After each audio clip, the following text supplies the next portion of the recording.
Welcome to the Explainer. Today, we're climbing what you might call a ladder of escalation to understand exactly why hackers are so obsessed with infiltrating major corporate networks. When we think of the internet, we usually just picture a seamless tool for chatting with friends or buying stuff online, right? But just beneath that shiny surface lies a totally different world. It's basically an invisible battleground, and major corporate mainframes are under constant, relentless siege. Let's kick things off with a pretty stark warning from security expert Alan Brill. He heads up worldwide high-tech security for Kroll Associates, and he paints a pretty vivid picture. He says that on this digital superhighway, there are carjackings, drive-by shootings, and some of the rest stops are just dangerously sketchy places to hang around. It's a crucial point. We hear all this hype about getting companies onto the information superhighway, but almost nobody talks about the very real digital carjackings happening every single day. Top corporations are having their highly confidential, strategic files busted wide open by absolute strangers. So where are we heading today?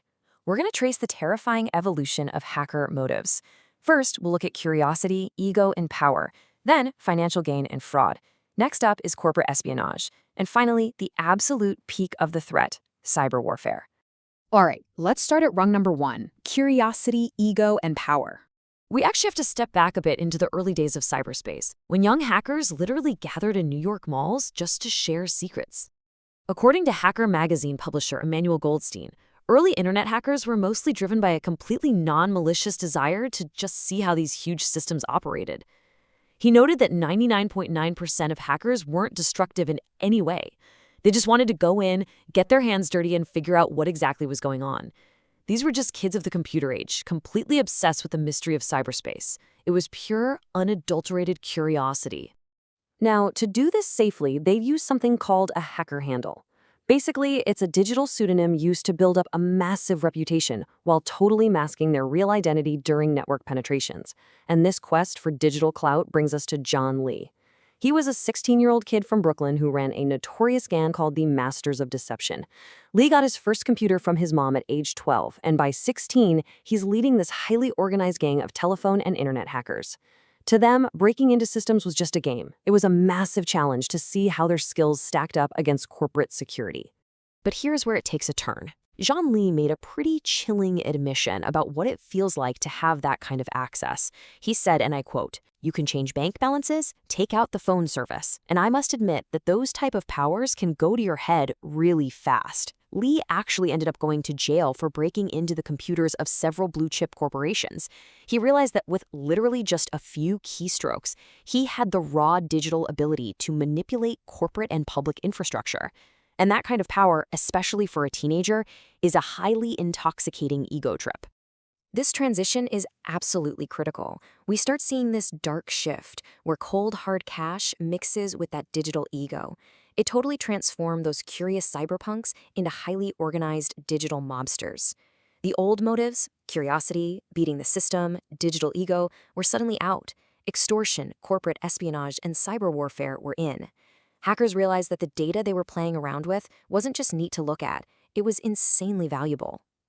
Which brings us up to motive number 2, the shift to profit. This is what happens when criminals realize corporate data is actually extremely valuable currency.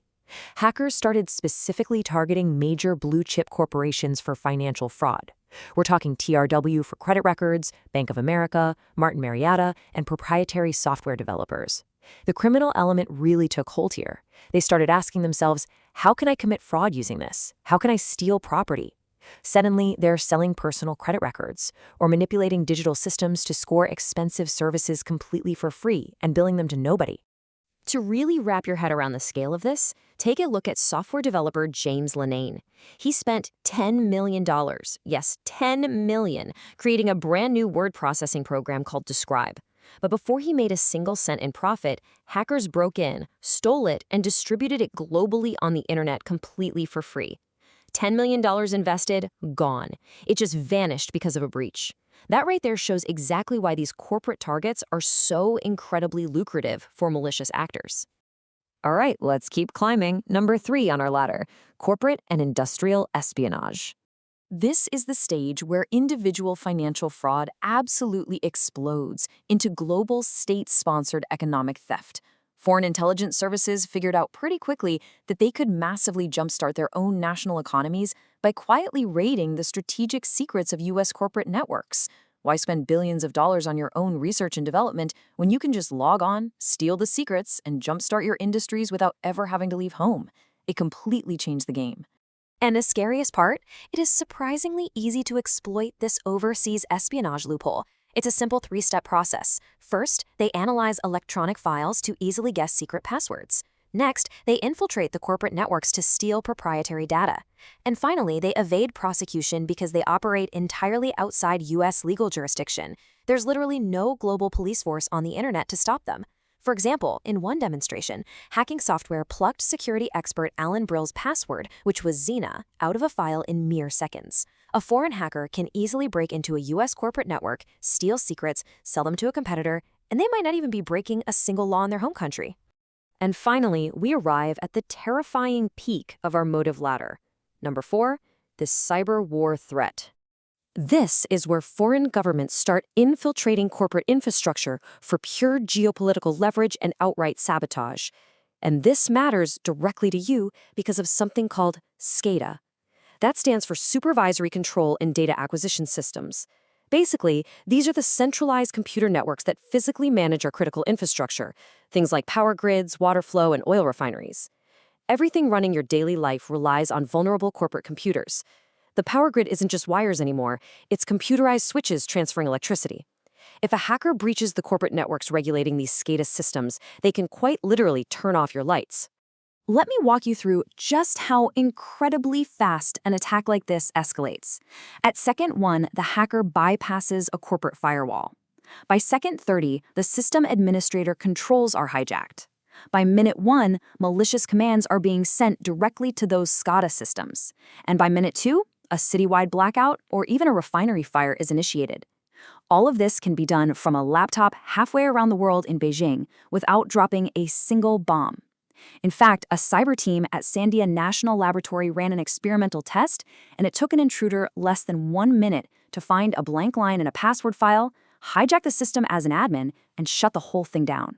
It's totally anonymous and just as devastating as physical explosives. Now, if you're sitting there thinking this sounds like some crazy science fiction movie, you need to hear about the eligible receiver exercise. The Pentagon had its own internal red team run a simulated attack. They were authorized to probe 40,000 military systems using only the basic tools any average hacker could download off the internet. The result? They successfully hacked into 4,000 of them. In one case, they completely altered classified orders, disrupting the Pacific Fleet. They literally changed an order to execute an activity into an order not to execute it. So, I want to leave you with this final thought to chew on the next time you flip a light switch. If the U.S. military can't even defend its own classified networks from cyber attacks, who will protect the corporate infrastructure that runs our daily lives? The government doesn't own the power grid, the railroads, or the banks, so they can't defend them. That massive burden falls entirely on the corporations themselves. We've traced how hacker motives have escalated from simple teenage curiosity all the way to organized extortion, espionage, and now the absolute brink of cyber warfare. The digital highway we all rely on is full of incredibly dangerous intersections. Thanks for joining me for this explainer. Keep questioning, keep learning, and I'll catch you in the next one.